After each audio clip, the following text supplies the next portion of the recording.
لقد من اللہ علی المؤمنین اذ بعث فیہم رسولا، کہ اللہ نے مومنین پر احسان کیا، اذ بعث فیہم رسولا، کہ ان میں اپنے رسول کو بھیجا، ان میں اپنے رسول کو بھیجا۔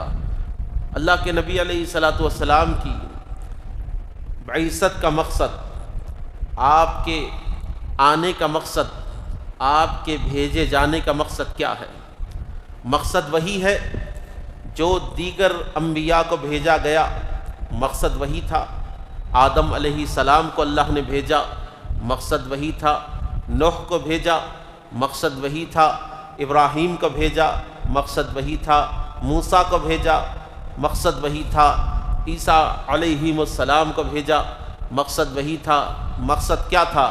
مقصد یہی تھا کہ جو لوگ اللہ تعالیٰ سے غافل اپنی زندگی کو گزار رہے ہیں، اپنی زندگیاں کفر و شرک کے عالم میں گزار رہے ہیں، جو لوگ راہ ہدایت کو چھوڑ کر باطل مذہبوں میں داخل ہو گئے ہیں، جو لوگ شراب نوشی، زناکاری، بدکاری، عیاشی، فحاشی ان امور کے اندر مبتلا ہو گئے ہیں، جو لوگ سود خوری، قتل غارت گیری کے اندر مبتلا ہو گئے ہیں، لوگوں نے جھاڑوں کو، پہاڑوں کو، پتھروں کو، بتوں کو، انسانوں کو، بلکہ انبیاء کو، مرسلین کو اور فرشتوں کو اپنا معبود سمجھ رکھا تھا۔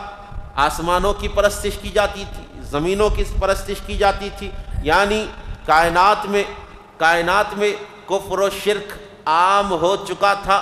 اللہ رب العزت نے اپنے حبیب علیہ الصلاۃ والسلام کے نور کے ذریعے، اپنے حبیب علیہ الصلاۃ والسلام کے نور کے صدقے میں ساری کائنات میں توحید کے پرچم کو عام فرمایا، توحید کو عام کیا ہے۔ اللہ کی یکتا، اللہ کی معرفت، اللہ کی پہچان اگر ان بندوں کے سینوں میں آئی ہے تو کس کے ذریعے؟ حضور نبی کریم صلی اللہ علیہ وآلہ وسلم کے ذریعے آئی ہے۔ یہ بات اور ہے کہ اللہ نے ہر نبی کو کسی مقام پر بھیجا ہے۔ ان کی نبوت کی ایک لمٹ ہوتی تھی، ایک عرصہ ہوتا تھا، ایک خطہ ہوتا تھا، ایک قوم کے لیے وہ نبی ہوتے تھے۔ ایک ساتھ چار انبیاء ہوا کرتے تھے ایک ہی دور میں، چار انبیاء، باوا نبی، بیٹا نبی، پوترا نبی، پڑپوترا نبی، جی بھائی نبی۔ اس حالت میں جو ہے انبیاء کثیر ہوا کرتے تھے، ایک وقت میں 4 5 نبی جو ہے ہوا کرتے تھے۔ کس لیے؟ کیونکہ تمام کی نبوتوں کی کچھ نہ کچھ لمٹ رکھی گئی تھی، تمام کو خطے دیے گئے تھے، جی قومیں دی گئی تھی۔ لیکن خدا کی عزت کی قسم ہے، حضور نبی کریم علیہ الصلاۃ والسلام وہ نبی ہے جس کے لیے کسی قوم کو منتخب نہیں کیا گیا، جس کے لیے کسی خطے کو منتخب نہیں کیا گیا، جس کے لیے صرف ایک خاندان کو منتخب نہیں کیا گیا، ایک قبیلے کو منتخب نہیں کیا گیا۔ یہ نہیں کہا گیا کہ 1000 سال تک آپ کی نبوت رہے گی، 1400 سال تک آپ کی نبوت رہے گی، بلکہ کہا آپ خاتم النبیین ہیں، آپ نبیین کے سردار بھی ہے اور ان کے خاتم بھی ہے، آپ رسولوں کے سردار بھی ہے اور خاتم المرسلین بھی ہے۔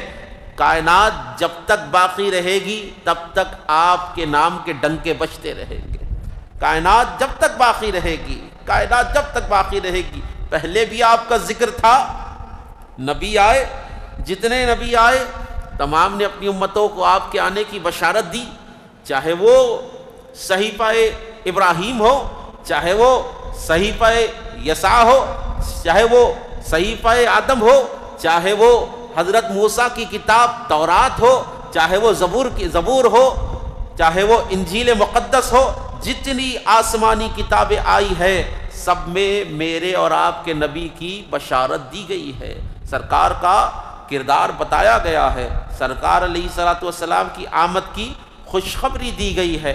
ہر نبی نے اپنی امت کو سرکار دو عالم علیہ الصلوۃ والسلام کی نبوت کی بشارت دی ہے۔